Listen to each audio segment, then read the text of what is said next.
Ardus Kaine was the son of a prosperous trader from the outer rim world of Sartananian, inside the Braxant sector. Kaine's career began dedicated to politics and administration for the Galactic Republic, and was seen as a renowned public speaker as a strong supporter to Senator Palpatine from Naboo during his election to Supreme Chancellor. When the Republic was reorganized into the Galactic Empire, Kaine collaborated with Eisen Ilraz, Crew Avandran and Janus Grigatus to form the New Order, also known as Comp Nor. Although he was involved in high human culture, he privately felt indifferent to it. However, although he was not fanatical, he saw non-humans as inferior, believing the Empire would prosper greatly under human rule. By the peak of Imperial rule, Kaine was promoted to the title of Moff, governing various worlds.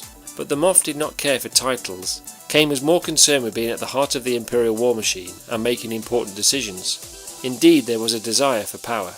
Kaine was promoted to Grand Moff to take over the Outer Rim sector, previously governed by Tarkin. However, Kaine, to his dismay, preferred to be on Coruscant and close to the halls of power. Instead, the Grand Moff found himself restoring control and command of Scourge Squadron in the Outer Rim fleet after Tarkin's demise.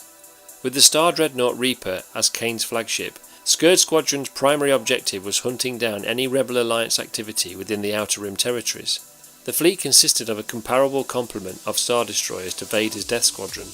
After Emperor Palpatine was killed and the Empire fell into total confusion, Kaine eventually received word aboard the Reaper, which saddened the Grand Moff but remained confident the Empire could still live on in some form. Immediately he ordered Scourge Squadron and the many capital ships stationed across the new territories to rendezvous at the Outer Rim world Entrada. With command of a vast Imperial fleet, he seized the opportunity to grab control of a major portion of the Outer Rim territories.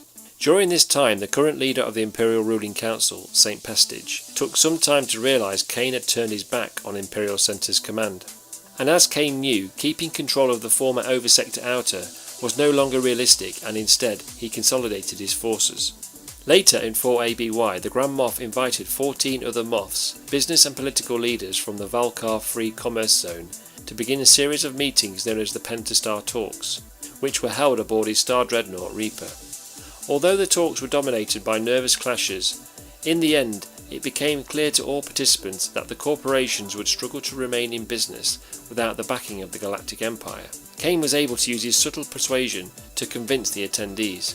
These meetings eventually resulted in the signing of the Pentastar Alignment Treaty and the established alliance of the Pentastar Alignment. The signed treaty created a new breakaway government which united imperial and corporate interests. Indeed, it created the same conditions enjoyed by Imperial rule and maintained the allied businesses to continue to trade without the interference of the newly formed New Republic. As part of the treaty, the alignment was divided into two sections, Order and Enforcement. The Order section was divided into several branches which became known as the Polerate, the Insurrection, Judgment and Protectorate. These branches were governed by the Chamber of Order, chaired by Kaine and attended by the Moffs and corporate business leaders. The Enforcement section was simply known as the Pentastar Patrol and was comprised of a large fleet of Star Destroyers and supporting strike ships to police the sectors. With the new Pentastar Alignment now up and running, Kaine's imperialism began consuming worlds to join the alignment and avoiding confrontations with the New Republic or other warlords bordering his territory. However, inside the Allied Chamber of Order, Kaine was unpopular, and there was also differences between various Pentastar departments and leaders which threatened to destabilise the treaty. While the demise of the Imperial ruling council and the rise of Ysanni Isar's leadership of the Empire transpired, the Pentastar Alignment continued relatively intact. However, in 9 ABY, when Grand Admiral Thrawn returned from the Unknown Regions, he began his own campaign to attempt to reunite and consolidate the faltering Empire. Imperial officers of the Pentastar Patrol were inspired by Thrawn's campaign against the New Republic, and Kaine eventually agreed to provide Thrawn with temporary control of the Alignment's forces, but not his own flagship, the Reaper. But after Thrawn's death a year later, Kaine experienced pressure from the Chamber of Order to attempt his own campaign against the New Republic. The rise of the reborn Palpatine in 10 ABY gave Kaine no choice but to support the Emperor as part of what was known as Operation Shadowhand. Unfortunately for the Grand Moff, Kaine was killed over the planet Palathi when his shuttle was ambushed by several New Republic E-Wing fighters. In 12 ABY, the Pentastar Alignment was commandeered by Admiral Gilad Pellaeon to become part of the Imperial Remnant. The Reaper became Pellaeon's flagship until its destruction at the Battle of Selenon in 13 ABY.